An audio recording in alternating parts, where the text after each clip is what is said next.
दोस्तों नमस्कार। दोस्तों, क्या हफ्ता था। जो हफ्ता पिछला हफ्ता निकला है, जो 8 तारीख से 12 तारीख का ट्रेडिंग वीक था, उसमें ट्रेडिंग वीक में जो एक्सपेक्टेशन थी उसके उलट ही रिजल्ट्स आए और निफ्टी ने काफ़ी टाइम के बाद 25,000 का लेवल क्रॉस किया।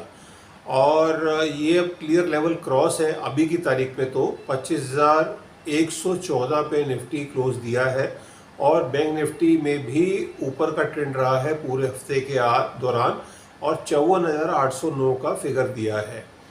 पूरे हफ्ते के बीच में रुपी ज़रूर फ्लक्चुएट रहा और उसने अपना लाइफ टाइम लो लगाया, बट फाइनली जो क्लोज हुआ है रुपी वो 88.27 पर क्लोज हुआ है। इसी हफ्ते के अंदर हमने गोल्ड में और सिल्वर में नए हाई बनते हुए देखे और गोल्ड ने जो हमारी ट्रेडिंग रेंज थी, हमने प्रिडिक्ट किया था 1,05,000 से 1,12,000 के बीच में गोल्ड रहेगा, 1,11,000 के बीच में। खैर, गोल्ड ने क्लोजिंग जो दी है 1,09,356 की क्लोजिंग दी है।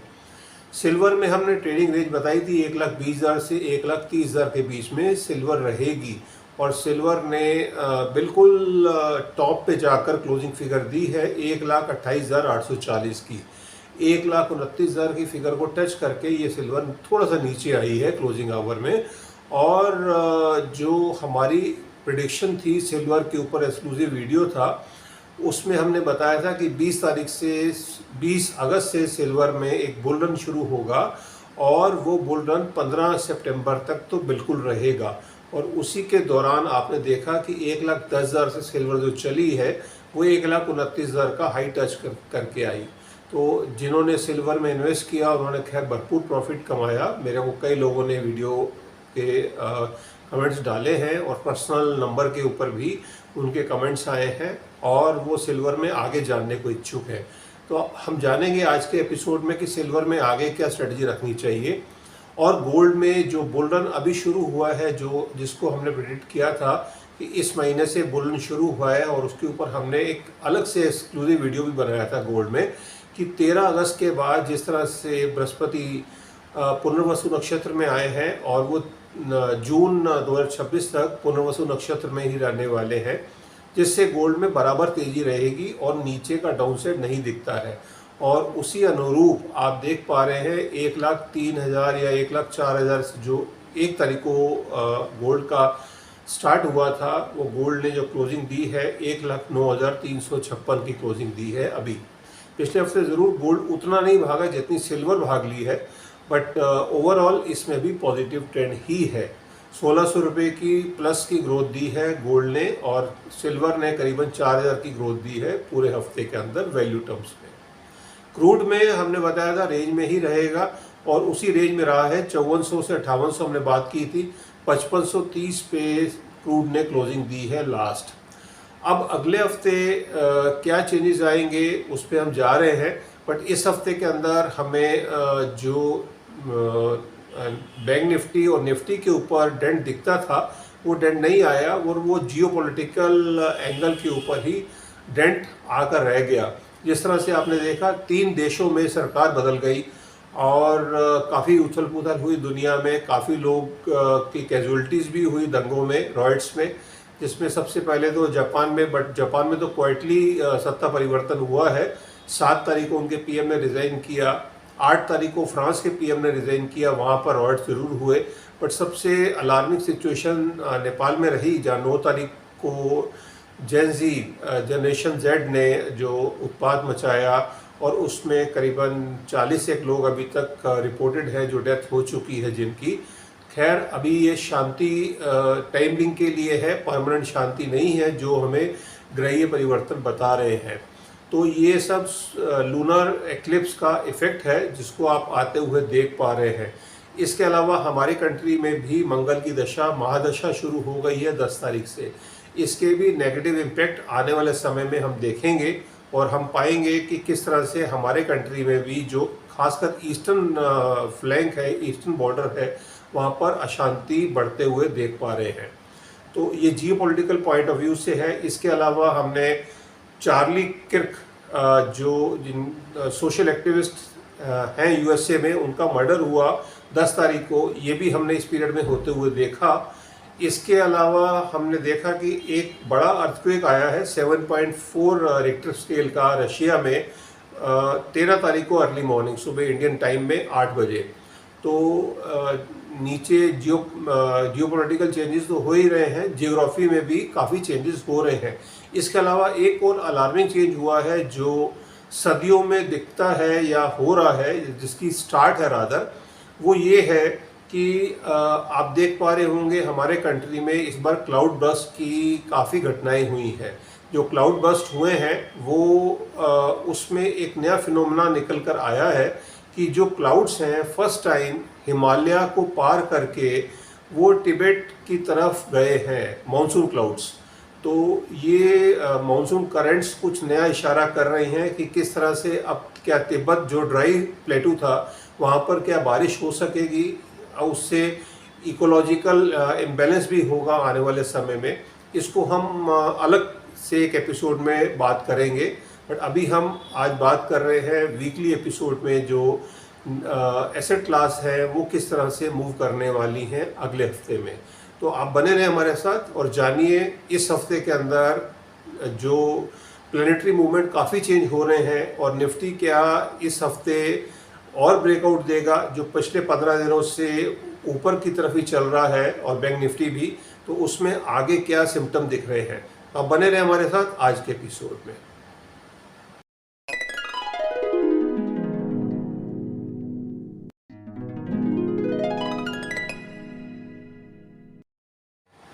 दोस्तों, नेक्स्ट वीक की प्रिडिक्शंस में जाने से पहले डिस्क्लेमर क्लॉज भी है कि आप जो भी प्रिडिक्शन सुनने जा रहे हैं या समझ रहे हैं ये सब एजुकेशनल पर्पस के लिए है, और इसका जो प्रॉपर ट्रेड होगा उससे कोई लेना देना नहीं है।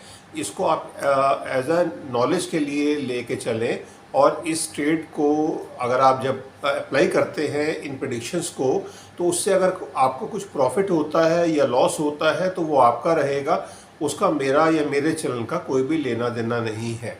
तो ये डिस्क्लेमर क्लॉज को समझते हुए ही हम प्रेडिक्शंस को आगे जाने समझें, और अगर आप कोई पोजीशन बाज़ार में लेना चाहते हैं तो अपने फाइनेंशियल एडवाइज़र की राय ज़रूर ले लें या अपनी समझ से जो भी पोजीशन लें।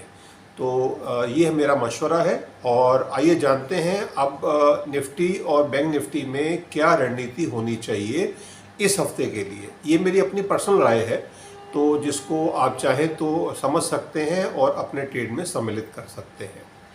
तो जो अगर हम निफ्टी की बात करते हैं, निफ्टी जो 29 अगस्त को लो लगाया था 24,426 का, वहाँ से पिछले हफ्ते के अंदर इसने 314 की मीन सितंबर फर्स्ट वीक में 314 पॉइंट की बढ़त बनाई। सेकेंड वीक में जो 8 से 12 का हफ्ता था उसमें इसने 373 पॉइंट्स की बढ़त बनाई। तो टोटल इस महीने के अंदर 687 पॉइंट्स निफ्टी ऐड कर चुका है। वीक 1 में तो हमने ज़रूर प्रेडिक्शन की थी कि निफ्टी ऊपर ही जाएगा, बट 25,000 से नीचे क्लोज होगा, और अकॉर्डिंगली वही फिगर रही। सेकेंड वीक में हमने प्रेडिक्ट किया था कि निफ्टी में कुछ कट आएगा, बट वो कट नहीं आया और एड ऑन ही हुआ है। तो एक अच्छी बात है, जिन्होंने कॉल्स ली उनको बेनिफिट भरपूर हुआ होगा। अब बैंक निफ्टी को भी समझ लेते हैं। बैंक निफ्टी में भी पॉजिटिव ग्रोथ आ रही है 2 हफ्ते से। पहले हफ्ते के अंदर 459 पॉइंट्स ऐड हुए, सेकेंड वीक के अंदर 695 पॉइंट्स ऐड हुए, तो मीन्स 1154 पॉइंट का एडिशन रहा है बैंक निफ्टी में भी पिछले 2 वीक की ट्रेडिंग वीक में। अब हम जो लाइफ टाइम हाई है उससे तो खैर काफ़ी दूर है। अगर हम निफ्टी की बात करते हैं और बैंक निफ्टी दोनों की, निफ्टी का लाइफ टाइम हाई जो है वो काफ़ी दूर है, वहाँ से 1163 पॉइंट तो दूर की कौड़ी है। इस हफ्ते वो बिल्कुल फिगर नहीं आ सकती। बैंक निफ्टी में तो फिगर जो आ रही है वो 2819 पॉइंट की दूरी दिख रही है, वो भी इस हफ्ते में कहीं होते हुए नहीं दिखता। अब अगला जो हाई है, जो 2025 का हाई है निफ्टी का, उसकी हम बात कर लेते हैं। वो हाई जब लगा था 30 जून को लगा था, और वो जो हाई था 25,669 वहाँ से 555 पॉइंट की दूरी है। तो ये दूरी जो अभी ग्रहीय परिवर्तन हो रहे हैं उसमें ये दूरी भी सिमटती हुई नज़र नहीं आती है। तो लाइफ टाइम हाई का तो अभी सिचुएशन नहीं बन रही है कहीं से भी किसी भी तरीके से। बट निफ्टी इस हफ्ते के अंदर मेरे को साइडवेज दिखता है। जो हम पिछले 2 हफ्ते में ग्रोथ देखकर आए हैं, थर्ड वीक में ये कंसोलिडेशन फेज में जाएगा और इस हफ्ते के अंदर आप वोलेटिलिटी को कम होते हुए देखेंगे। और इसके अलावा कॉल और पुट में इस हफ्ते काम करने में कोई ज़्यादा प्रॉफिट नहीं होगा, प्रीमियम का नुकसान होगा। कॉल बेचने में फ़ायदा होगा, कॉल खरीदने में नहीं, और सेम वे पुट को बेचने में फ़ायदा होगा। बट ट्रेडिंग रेंज जो है वो काफ़ी सिमटते हुए नज़र आ रही है इस हफ्ते के अंदर। तो इसको हम ट्रेडिंग रेंज में बात कर रहे हैं। अब हम बात कर रहे हैं जो प्लेनेटरी मूवमेंट्स क्या क्या हो रहे हैं इस हफ्ते के अंदर। इस हफ्ते के अंदर 13 तारीख को, कल की तारीख में, कल शाम को रात को 9 बजे मंगल का परिवर्तन हो चुका है। मंगल तुला राशि में आ गए हैं, जिसकी वजह से ही अगर जब मंगल आप समझिए बिल्कुल मुहाने पर होते हैं या शनि से षडाष्टक आ रहा है जैसे बन गया है अब उनका, जब ये ग्रह परिवर्तन हो गया है, उससे पहले शनि के साथ समसप्तक योग में थे, जिसकी वजह से एक अर्थक्वेक आया। गॉड मतलब भगवान की कृपा है कि वो उस एरिया में आया जहाँ पर आबादी बिल्कुल कम है और बहुत ज़्यादा कुछ नुकसान होने का अंदेशा नहीं है। अगर कहीं डेंस पॉपुलेशन में होता 7.4 का अर्थक्वेक तो काफ़ी बड़ा नुकसान हो सकता था।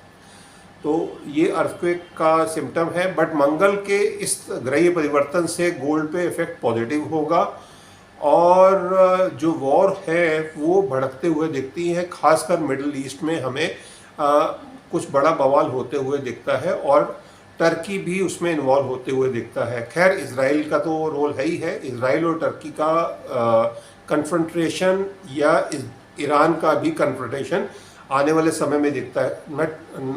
नटशेल में मिडिल ईस्ट में वॉर एग्रीवेट होते हुए दिखती है।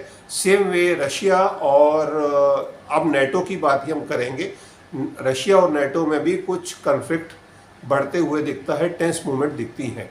अब देखते हैं ट्रंप उनको दोनों जगह पर किस तरह से बैलेंस कर पाते हैं। तो इसका पॉजिटिव या नेगेटिव इम्पैक्ट इंडिया पे या हमारी मार्केट पे भी आते हुए दिखेगा। सबसे बड़ा जो फैक्टर रहेगा वो ग्रह परिवर्तन के साथ वो है FOMC की जो मीटिंग है, जो 17 सितंबर को रिजल्ट आने हैं। इसका हमारी मार्केट पे बिल्कुल इम्पैक्ट आएगा। इसको आप जान लीजिए, समझ लीजिए, और ये लॉन्ग टर्म इम्पैक्ट होगा जो आगे के 3 महीने भी डिसाइड करेगा। अब हम पहले ग्रह परिवर्तन को ख़त्म कर लेते हैं। मंगल का जो ट्रांजिट है वो तो हो चुका है। दूसरा जो ट्रांजिट होना है वो होना है शुक्रदेव का। शुक्रदेव 15 तारीख को मीन्स कल सुबह या आज की मिडनाइट में 12:30 बजे वो सिंह राशि में जा रहे हैं, जहाँ पर उनकी मुलाकात होगी केतु से, जो वहाँ पर है, पाप ग्रह है केतु। और शुक्रदेव तो सौम्य ग्रह है। तो वहाँ पर जाने से क्या होगा, वैसे वहाँ पर सूर्यदेव भी रहेंगे 2-3 दिन तक, 17 तारीख तक। तो वहाँ पर जाने से क्या होगा, चांदी में थोड़ा ब्रेक लगेगी। जो तेज़ी चली हुई थी उसकी ब्रेक लगेगी। बट ये ब्रेक कहीं से डिक्लाइन नहीं दिखाती है बड़ा। तो एक कंसोलिडेशन फेज में जाएगी चांदी, और जिसको आप समझ सकते हैं जिस तरह से गोल्ड 22 अप्रैल को 1 लाख टच करके और पिछले 4 महीने से कंसोलिडेशन फेज में था, इस तरह से सिल्वर के अंदर साइडवेज मूवमेंट रहेगी, बट अपस्टेक ऊपर की रहेगी। इसको आप ये मत समझिए कि चांदी वीक ऑन वीक डाउन हाथ नहीं जाएगी, चांदी में कंसोलिडेशन रहेगा। तो अगर आप इन्वेस्टेड हैं तो बिल्कुल बने रहें, कोई बहुत बड़ा नुकसान नहीं है, बल्कि आप पोजीशंस को और ऐड अप कर सकते हैं। इस पीरियड के अंदर एक बड़ी अपॉर्चुनिटी मिलेगी सिल्वर के अंदर। You can add on silver positions on decline. आप डिक्लाइन पे, अगर आप पोजिशनल ट्रेडर हैं, अगर आप 1 महीने बाद रिवॉर्ड देखना चाह रहे हैं तो आप चांदी में पोजीशन ऐड करें। गोल्ड में तो day on every day growth दिखेगी। तो ये सब है। सिल्वर की पोजीशन हमने बात कर ली। मंगल की वजह से गोल्ड में मूवमेंट होगी, और सिल्वर की वजह से सिल्वर की जो मूवमेंट है वो शुक्रदेव से देखी जाती है। तो शुक्रदेव की वजह से कंसोलिडेशन आएगा। थर्ड जो ग्रहीय परिवर्तन होगा वो कल होगा 11 बजे। वो निफ्टी और बैंक निफ्टी पे डायरेक्टली इम्पैक्ट करेगा। वो है बुध देव का अपने उच्चतम स्तर पर जाना, और वो कन्या राशि में जा रहे हैं। साल में एक बार उनकी मूवमेंट कन्या राशि में होती है। नॉर्मली अगस्त एंड सितंबर second third week may be fourth week तक भी होती है, क्योंकि सूर्य के आगे पीछे रहते हैं। और सूर्य भी अब 17 तारीख को, इसके बाद जो अगली मूवमेंट होगी वो सूर्य की मूवमेंट होगी। 17 तारीख को सूर्य भी कन्या राशि में जाएंगे, जहाँ पर बुध आदित्य योग बनेगा। ये मार्केट को हेल्प ही करेगा, मार्केट को डाउन नहीं करेगा। तो आप ये समझ लीजिए मार्केट में डाउनसाइड अभी नहीं है। इस हफ्ते के अंदर कोई बड़ा फॉल नहीं आने वाला है। सूर्य की मूवमेंट से और एफओएमसी की मीटिंग से काफ़ी चीज़ें हिलेंगी ज़रूर, बट वो इम्पेक्ट अगले हफ्ते में आ पाएगा। इस हफ्ते के अंदर मे बी अमेरिकन मार्केट के अंदर प्रॉफिट बुकिंग आए यूएसए मार्केट में, और जिसका थोड़ा सा इम्पेक्ट हमारी मार्केट पे भी आ सकता है, बट बहुत बड़ा नेगेटिव इम्पेक्ट नहीं दिखता है। तो इसी के लिए हम इस हफ्ते को एज ए कंसोलिडेशन वीक मान रहे हैं, जो आगे के ट्रेंड को सेट करेगा। एफओएमसी की मीटिंग में रेट कट तो आना ही है, जो डेड श्योर है 25 बेसिस पॉइंट या 50 बेसिस पॉइंट। प्रोबेबिलिटी 95% तो 25 बेसिस पॉइंट की है, बट वहाँ पर जो यूएस ट्रेजरी बॉन्ड की यील्ड कैसे बढ़ती है उस पर सारी नज़र रहेगी। अगर यूएस ट्रेजरी बॉन्ड की जो यील्ड है वो तेज़ी से बढ़ी तो हमारी मार्केट से पैसा निकलेगा, और उसका इम्पेक्ट हम आने वाले हफ्तों में देखेंगे। तो वो एफआई ने ऑलरेडी बहुत पोजीशन शॉर्ट करके रखी है, वो इसी वजह से करके रखी हुई है क्योंकि वो इस मीटिंग का वेट कर रहे हैं। यूएस ट्रेजरी बॉन्ड की यील्ड किस तरह से मूव करेगी, उस हिसाब से हमारी मार्केट एक बड़ा डाउनफॉल या अपसाइड दिखा सकती है आने वाले महीनों में, जिसको हम एक क्वार्टरली एपिसोड ला रहे हैं। उसको भी हम आज ही शूट करेंगे, जिसमें आप ये जान सकेंगे कि अगले 3 महीनों में मार्केट किस तरह से मूव करने वाली है, बड़ा मूव क्या आने वाला है। तो खैर अभी हम छोटे मूव की बात कर रहे हैं। ये परिवर्तन हो रहे हैं। ये 4 ग्रह की हमने बात कर ली। मंगल की बात की, मंगल के बाद शुक्रदेव चेंज होंगे, शुक्रदेव के बाद बुधदेव चेंज होंगे, और उसके बाद सूर्यदेव चेंज होंगे 17 तारीख को अर्ली मॉर्निंग 2 बजे मिडनाइट में। तो ये सब चेंजेस हैं। बुध देव का जो चेंजेस है ये मार्केट के लिए ओवरऑल पॉजिटिव रहेगा। 3 अक्टूबर तक वो यहाँ पर रहेंगे। तो ये नाउ और नेवर वाली पोजीशन हो जाएगी। मींस निफ्टी को और बैंक निफ्टी को 3 हफ्ते मिलेंगे लाइफ टाइम हाई लगाने के लिए। अगर इन 3 हफ्तों में लाइफ टाइम हाई नहीं लग पाया, या 2026 का जो हाई था वो नहीं टूट पाया, तो उसके बाद अगले 3 महीनों में वो नहीं टूटेगा। ये लास्ट अपॉर्चुनिटी होगी 2025 की, जहाँ पर पिछले साल का जो हाई था 27 सितंबर को लगा था, तब भी बुधदेव कन्या राशि में ही थे। और उसके बाद वो पीरियड था 23 सितंबर 2024 से लेकर 10 अक्टूबर 2024।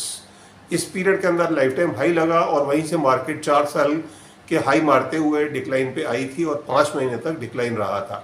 तो खैर इस साल में किस तरह से चीज़ें होंगी वो हम मंथली एपिसोड में जानेंगे। वीक ऑन वीक की हम जो बात कर रहे हैं इस वीक के अंदर जिस तरह से मैंने आपको ट्रेंड बता दिया है, ये ट्रेंड इसी तरीक़ा से रहने वाला है। अब हम डे वाइज की बात करते हैं। मंडे को जो मार्केट रहेगी वो किस तरह का मार्केट बिहेव करेगी। मंडे को जो मार्केट रहेगी वहाँ पर तुला लगन रहेगा, उदय लगन रहेगा, और तुला लगन 8 डिग्री के ऊपर रहेगा। मून जो रहेंगे वो मिथुन में रहेंगे, और आधा नक्षत्र राहु का नक्षत्र है। तो राहु के नक्षत्र में होने से क्या होगा, जो फार्मा के शेयर हैं वो आईटी के शेयर हैं उसमें हमें ग्रोथ दिखेगी। और जो सेक्टर्स हैं इसके अलावा मेटल में और डिफेंस में आप यकीन मानिए काफ़ी टाइम के बाद बहुत अच्छी ग्रोथ आई है। पिछले हफ्ते जो मार्केट का सनराइज सेक्टर रहा है वो डिफेंस ही रहा है। डिफेंस ने पिछले हफ्ते के अंदर 7% की ग्रोथ दी है। अगर हम पिछले हफ्ते के जो सेक्टर्स रहे मूवमेंट में उनकी बात करते हैं तो डिफेंस ने 7% की ग्रोथ दी है, मेटल ने 2% की ग्रोथ दी है, आईटी ने 4% की ग्रोथ दी है, और ऑटो सेक्टर जो 3 महीने से बहुत बुलिश था उसने फिर भी पिछले हफ्ते में 2% की मूवमेंट, पॉजिटिव मूवमेंट दी है। तो इस हफ्ते के अंदर जो सेक्टर रहेंगे, ऑटो को भी आप गिन सकते हैं। ऑटो में बहुत बड़ा डिक्लाइन नहीं है, बट प्रॉफिट बुकिंग बराबर आती रहेगी। तो डिफेंस है, ऑटो है, मेटल है, इसके अलावा फार्मा है, ये सेक्टर और आईटी है। ये 5 सेक्टर की मूवमेंट हमें पॉजिटिव या अच्छी दिखती है मंडे के दिन। तो इसके बाद ओवरऑल जो मार्केट रहेगी मंडे को, वो अगर गैप डाउन खुलती है तो 11 बजे जब बुधदेव राशि परिवर्तन करेंगे तो उसमें अपसाइड दिखती है। तो आप ये पोजीशन ज़रूर कर सकते हैं इंट्राडे के लिए कि अगर मार्केट नीचे खुलती है तो 11 बजे अपसाइड आएगी, और मार्केट अगर ग्रीन में ही रहती है 11 बजे तक तो आप समझिए ग्रीन और ग्रीन होगा, मीन्स मार्केट ऊपर ही जाएगी। 11 बजे के बाद मार्केट में मूवमेंट ऊपर की दिखती है। तो आप इंट्राडे के लिए आप कॉल की तरफ रुख कर सकते हैं, कॉल पे ज़्यादा भरोसा कर सकते हैं इंस्टेड ऑफ पुट। जब ट्यूसडे की मार्केट आएगी, ट्यूसडे की मार्केट में तुला लगन ही उदय लगन है, 9 डिग्री पर रहेगा, और मून जो है, चंद्रमा जो है वो मिथुन में आ चुके होंगे और पुनर्वसु नक्षत्र में होंगे। पुनर्वसु नक्षत्र जो है वो बृहस्पति का नक्षत्र है, बहुत बढ़िया नक्षत्र है। और जो मार्केट या सेक्टर्स रहेंगे, मेटल और डिफेंस को तो पूरे हफ्ते के लिए आप ग्रीन में समझ लीजिए। मेटल रहेगा, डिफेंस रहेगा, ऑटो सेक्टर रहेगा, आईटी रहेगा, इसके अलावा इंफ्रास्ट्रक्चर रहेगा, और इसके अलावा 5वां सेक्टर होगा बैंकिंग का। ये 5 सेक्टर मंडे ट्यूसडे के लिए मूवमेंट में अच्छे दिखते हैं, इस हिसाब से इनमें मूवमेंट आएगी। अब हम आ जाते हैं वेडनेसडे की। वेडनेसडे की जो मार्केट होगी, तुला लगन 10 डिग्री के ऊपर रहेगा। मून जो है वो कर्क में आ चुके हैं, पुष्य नक्षत्र में, शनिदेव का नक्षत्र है। इस दिन वॉलेटिलिटी हमें थोड़ी ज़्यादा दिख सकती है as compare to Monday Tuesday. और जो सेक्टर्स रहेंगे उस दिन मेटल का रहेगा, डिफेंस का रहेगा, ऑयल एंड गैस रहेगा, इसके अलावा हॉस्पिटैलिटी सेक्टर रहेगा और कंज्यूमर ड्यूरेबल का सेक्टर रहेगा। ये 5 सेक्टर में मूवमेंट हमें पॉजिटिव दिखती है।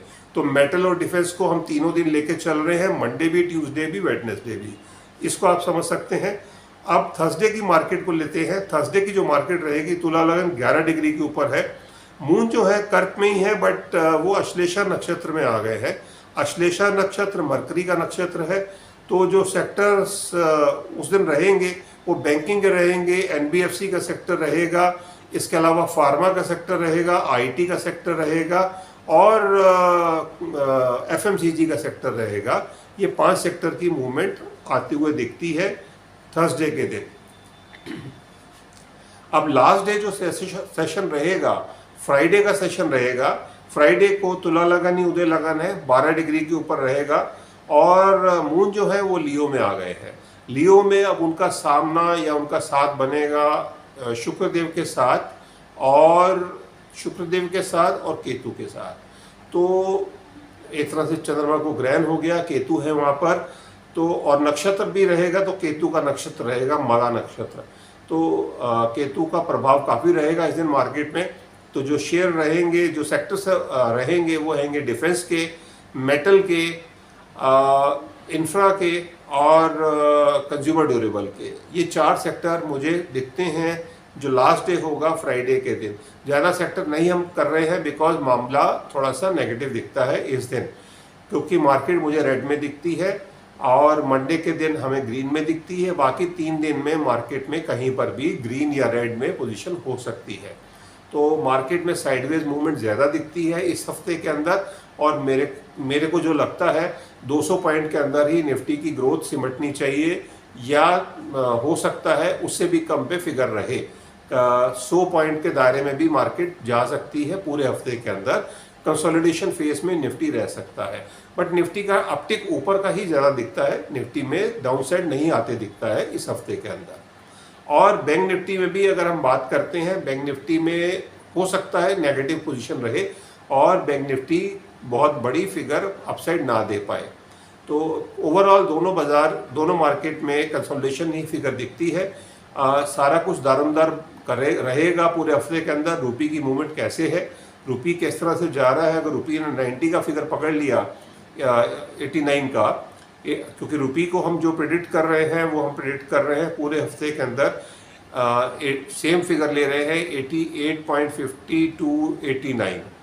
तो अगर 88.20 टू 89 अगर 80 पैसे की रेंज लेके चल रहे हैं और 88.27 पे क्लोज किया है, तो अगर रुपये अगर वीक होता जाएगा तो मार्केट पे स्ट्रेस बढ़ता जाएगा और मार्केट ज़्यादा बड़ा अपसाइड नहीं दे पाएगी। अगर रुपये नीचे गया या कंसोलिडेट हुआ या ज़्यादा उसमें डिक्लाइन नहीं आया, वीकनेस नहीं आई, तो मार्केट ऊपर का रुख ले सकती है। बट ओवरऑल ना तो बहुत ज़्यादा ऊपर जाएगी ना बहुत ज़्यादा नीचे जाएगी। इस चीज़ के साथ ही आप मार्केट में ट्रेड करें। तो ज़्यादा कॉल और पुट पे आप ना जाएं। कोई बड़े गैप अप, बड़े गैप डाउन पूरे हफ्ते में नहीं दिखते हैं। तो ये मार्केट इस तरह से रहेगी। अगर हम ट्रेडिंग रेंज की बात भी करते हैं तो निफ्टी में 25,114 का जो फिगर दिया है, तो 25,000 से नीचे कम होती हुई दिखती। 24,900 से हम रेंज लेके चल रहे हैं। 24,900 से 25,400 तक की फिगर लेकर चल रहे हैं। तो ये 500 पॉइंट का रेंज रहेगी निफ्टी के अंदर। आप इसी रेंज में ट्रेड करें और मतलब मान के चले ट्रेड को, और करना नहीं करना वो आपके ऊपर है। आपकी जो अपने दिमाग चलता है या उस हिसाब से आप पोजीशन ले सकते हैं, या अपने फाइनेंशियल एडवाइज़र की राय के साथ आप पोजीशन लेके चले। मेरी जो भी रेंज है उसको आप फाइनल रेंज ना समझें, क्योंकि मार्केट में उतार चढ़ाव हो सकता है। ये एस्ट्रोलॉजिकल पॉइंट ऑफ व्यू से हम बात कर रहे हैं, ये एक फैक्टर हो सकता है। टेक्निकल को भी आप मान के चलें और स्क्रीन को सबसे ज़्यादा बिलीव करें, स्क्रीन पे क्या मूवमेंट आ रही है। बैंक निफ्टी की अगर हम बात करते हैं, बैंक निफ्टी ने जो क्लोजिंग दी है उस हिसाब से 57,600 की फिगर आई है। तो बैंक निफ्टी में भी हमें कंसोलिडेशन फेज ही दिखता है। 56,500 से लेकर 58,500 तक की फिगर दिखती है। 2,000 पॉइंट की रेंज दिखती है बैंक निफ्टी में भी।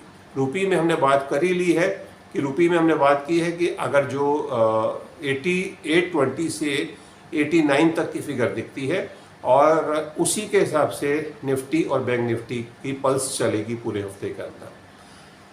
अब हम गोल्ड और सिल्वर की बात कर लेते हैं, जो इस टाइम सब ट्रेडर्स के लिए पॉजिटिव रिजल्ट दे रहे हैं। और अगर उसमें पोजिशनल ट्रेड अगर आपने अपसाइड का रखा हुआ है तो डे बाय डे आपका प्रॉफिट बढ़ता ही जा रहा होगा।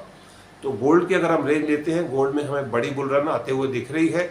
तो गोल्ड में जो पिछले हफ्ते की हमने ट्रेडिंग रेंज बताई थी 1,05,000 से 1,11,000, उसको हम 1,06,000 मान रहे हैं बॉटम।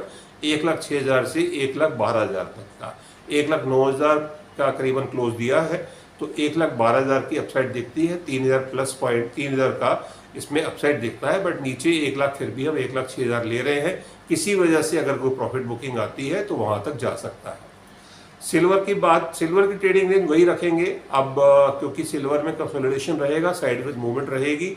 1,20,000 से 1,30,000 के बीच में ही सिल्वर मूव करनी चाहिए। 1,31-32 में भी हो सकता है टच करे, वो पॉजिटिव साइड में रहेगा। तो अब निफ्टी और सिल्वर के अंदर भी डाउन साइड ना माने ज़्यादा, और किसी भी तरह से सिल्वर को शॉर्ट करने की कोशिश ना करें। क्रूड के अंदर मूवमेंट वही दिखती है 5400 टू 5800। क्रूड इसी दायरे में मूव करना चाहिए, तो नो ट्रेडिंग जोन ही मान सकते हैं। क्रूड में कोई बहुत बड़ी अपसाइड या डाउन साइड नहीं दिखती है। हाँ, ये ज़रूर है, अगर ईरान और इजराइल की वॉर या कुछ कन्फ्लिक्ट बढ़ता है इस हफ्ते के अंदर, तो क्रूड में एक स्पाइक आ सकता है। तो आप जियोपॉलिटिकल न्यूज़ की तरफ भी ध्यान रख के चलें, बिकॉज मार्केट जो जियोपॉलिटिकल न्यूज़ होती है उस पर बहुत जल्दी बिलीव करती है और उस पर रिएक्ट करती है। प्लैनेटरी मूवमेंट्स को तो हमने आपको बता ही दिया है।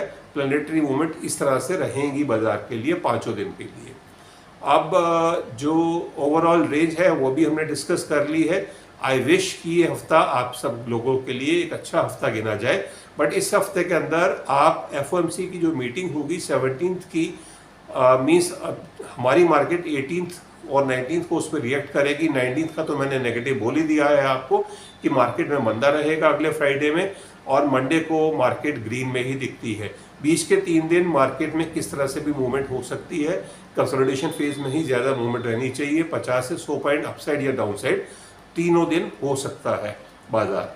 तो इसके साथ ही आप ट्रेडिंग करें और अपनी फाइनेंशियल एडवाइज़र की राय को ज़रूर माने, और उसी हिसाब से आपको प्रॉफिट होना चाहिए।